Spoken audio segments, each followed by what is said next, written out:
Practice টিচিংয়ের সময় তেমন কোনোদিন কোনো ভিডিও করিনি, তবে এই ক্লিপটা আমি ছোট্ট করে তুলে রেখেছিলাম। আমরা এখন মিড ডে মিল খেতে যাচ্ছি। এটা হলো সোনিয়া, তো ক্যামেরাকে একটু হাই করে দিল।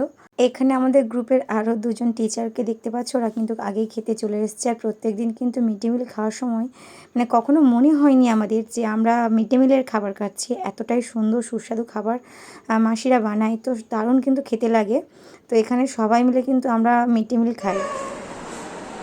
এই যে আমাদের ম্যাডাম এখন পড়াচ্ছেন। এবার আমি ক্লাসে দেখি কতজন স্টুডেন্টস আছে। এই হচ্ছে স্টুডেন্টস। ট্রেনিং চলাকালীন কিন্তু আমরা কখনোই কোনো ভিডিও বা ছবি তুলিনি। তো ওই দিনকে আমাদেরকে কিছু ছবি লাগতো, সেই জন্য আমরা স্যারের পারমিশন নিয়ে ক্লাসে গিয়ে কিছু ছবি তুলেছিলাম।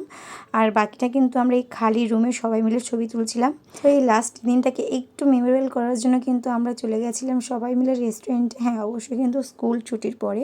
আর এখানে কিন্তু আমরা গিয়ে অর্ডার করে নিয়েছিলাম এগ রোল। আসলে ভালো সময়গুলো না খুব তাড়াতাড়ি আমরা পেরিয়ে আসি, তাই এই ভালো সময়গুলোকে যদি একটু ছোট ভিডিও কিংবা ফটোর মাধ্যমে আমরা স্মৃতিতে রেখে দিই, তাহলে কোনো এক সময় গিয়ে আমরা কিন্তু এই ফটো বা ভিডিওগুলো দেখে আমাদের পুরনো দিনের কথাগুলো কিন্তু আবার আমাদের মনে আসবে। তো চলো এবার তোমাদের সাথে একটু পরিচয় করে দিই সবাইয়ের। তো এটা হচ্ছে সোনিয়া। সোনিয়াকে জিজ্ঞাসা করেছিলাম রোল কেমন খেতে লাগছে বলো, কিন্তু বললো একদম ভালো না। পরে কিন্তু আছে অঙ্কিতা, ভীষণ ভালো মেয়েও, আর সবার সাথে খুব তাড়াতাড়ি মিশে যায়, সবাইকে ভীষণ ভালোবাসে অল্প সময়ের মধ্যে। আর এই যে এটা হচ্ছে তৃষিতা, এটা হচ্ছে স্মাইল কুইন, ওর স্মাইলটা খুব ভালো লাগে আমার। তো তারপরে দেখো আমাদের এখানে খাওয়া দাওয়া হয়ে গেছিলো।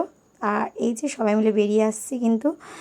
তো কিছু জনের সাথে পরিচয় তোমাদের করা হয়নি, সেটা কিন্তু আমি নামগুলো লিখে দিচ্ছি, তোমরা দেখে নিও। সবাইকে টাটা।